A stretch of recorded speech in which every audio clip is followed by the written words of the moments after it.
अस्सलाम वालेकुम, कैसे हैं आप सब। Welcome to our YouTube channel desert rose psychic. मैं हूं सईदा इकरा। आज हम पढ़ेंगे रेस्पिरेटरी सिस्टम, जिसको हम निज़ाम तनफ़ुस भी कहते हैं। और वीडियो स्टार्ट करने से पहले मैं आप सबसे गुजारिश करूंगी कि जो इस चैनल पर नए हैं वो चैनल को सब्सक्राइब कर दें और हमारी वीडियोस को भी लाइक कर दिया करें और बेल आइकन को भी प्रेस कर दें ताकि नई आने वाली वीडियोस के नोटिफिकेशन आपको सबसे पहले मिल सकें। चलें अब टॉपिक स्टार्ट करते हैं। सबसे पहले हम देख लेते हैं आज के कंटेंट्स। आज हम रेस्पिरेटरी सिस्टम के बारे में पढ़ेंगे, उसके स्ट्रक्चर्स और उसके फंक्शंस देखेंगे, डिसऑर्डर्स देखेंगे जो एसोसिएट करते हैं रेस्पिरेटरी सिस्टम के साथ, और उन डिसऑर्डर्स को, उन डिसीज़ को किस तरह से डील किया जा सकता है वो देखेंगे। रेस्पिरेटरी सिस्टम, सबसे पहले हम रेस्पिरेटरी सिस्टम की थोड़ा सा इंट्रोडक्शन देख लेते हैं, फिर आगे हम उस पर बात करेंगे, इसके स्ट्रक्चर्स और फंक्शंस पे। रेस्पिरेटरी सिस्टम बेसिकली कलेक्शन है ऑर्गन्स का। इसका काम यह है कि ये ऑक्सीजन इनहेल करता है और कार्बन डाइऑक्साइड को बाहर निकालता है, यानी कि हमारे लंग्स जो काम करते हैं वो इसी में आ जाता है, और वो ऑर्गन्स भी इसी में आ जाते हैं।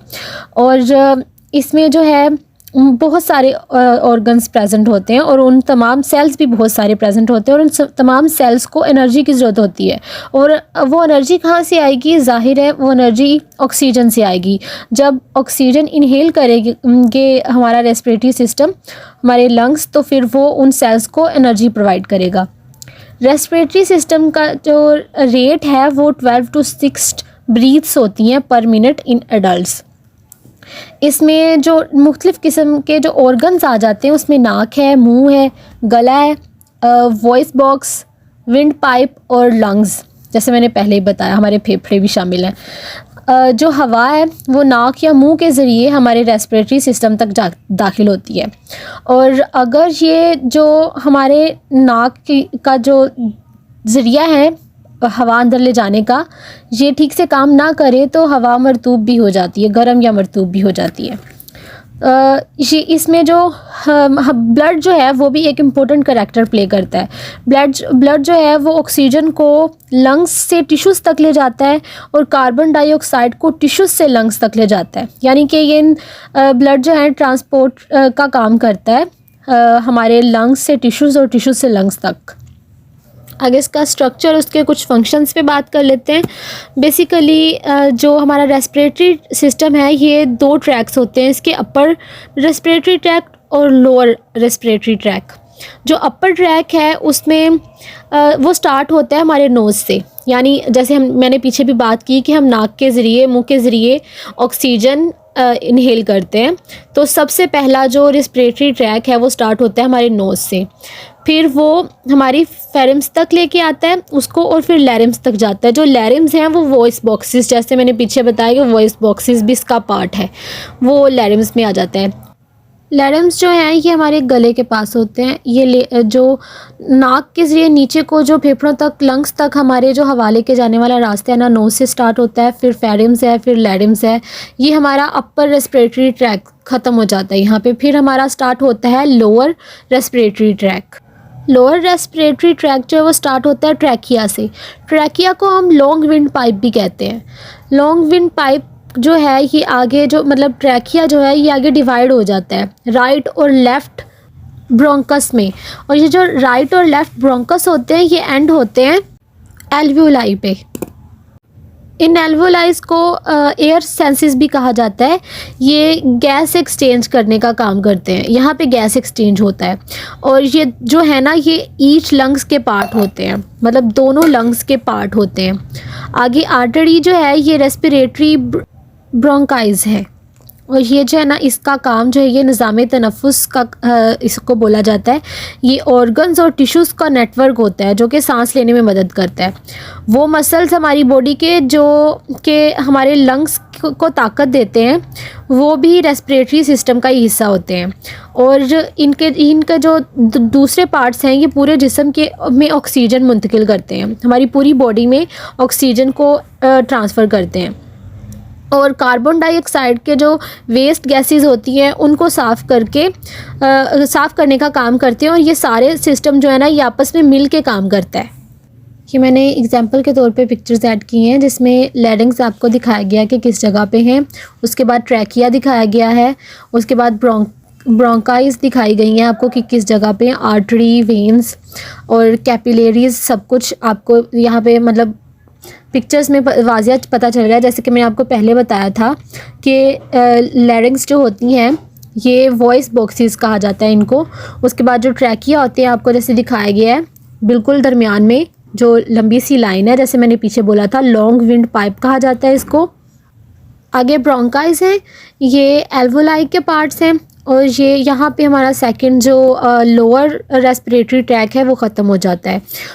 आगे अब हम देखते हैं कि कौन कौन से डिसऑर्डर्स जो हैं वो एसोसिएट करते हैं हमारे रेस्पिरेटरी सिस्टम के साथ।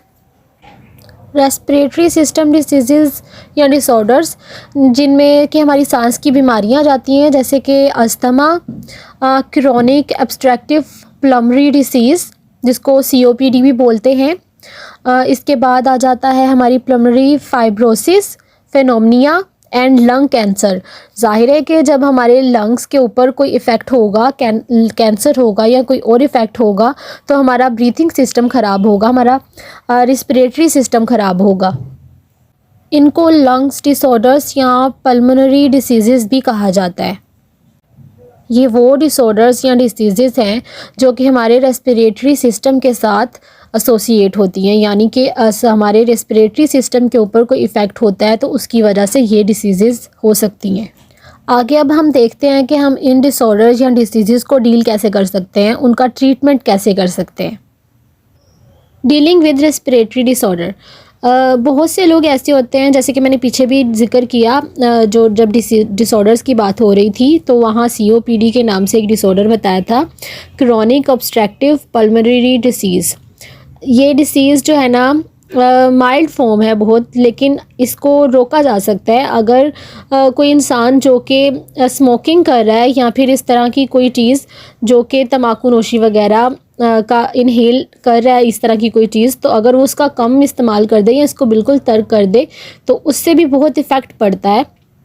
और इसके अलावा बीमारी पे काबू पाने के लिए हम थेरेपीज़ भी यूज़ कर सकते हैं। बहुत सी इफ़ेक्टिव थेरेपीज़ हैं जो कि सिम्टम्स को कंट्रोल कर सकती हैं। स्लो प्रोग्रेशन हो जाती है उनकी, रिस्क फैक्टर्स कम हो जाते हैं उससे, अगर बहुत सी चीज़ों को कंट्रोल करने की कोशिश की जाए, जैसे स्मोकिंग कंट्रोल कर ली जाए या कोई थेरेपी यूज़ की जाए तो उससे सिम्टम्स कंट्रोल किए जा सकते हैं।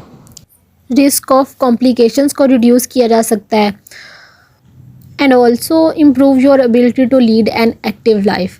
आप एक बासलाहियत ज़िंदगी गुजार सकते हैं। इसके अलावा कुछ और भी स्टेप्स हैं, जैसे कि control your breathing, clear your Airways, जो कि सांस लेने वाले रास्ते हैं उनको क्लियर करें, exercise regularly, eat healthy food, avoid smoke and air pollution. जैसे कि पीछे बताया कि स्मोकिंग को ख़त्म कर दें अगर बिल्कुल ही, तो हम इस तरह की डिसीज़ से, ये COPD जैसी डिसीज़ से बच सकते हैं। सी योर डॉक्टर रेगुलरली, अपने डॉक्टर को चेकअप करवाएं। स्मोकिंग क्वाइट कर दें बिल्कुल, मेडिटेशन लें, मेडिकेशन यूज़ करें, लंग थेरेपीज़ यूज़ करें, जैसे मैंने पीछे बताया थेरेपीज़ भी बहुत सारी इफ़ेक्टिव हैं और सर्जरी से भी बेहतर किया जा सकता है। आज के लिए इतना ही। Thank you so much for watching my video and अगर आपका कोई क्वेश्चन हो तो आप कमेंट सेक्शन में पूछ सकते हैं and also subscribe our YouTube channel desert rose psychic.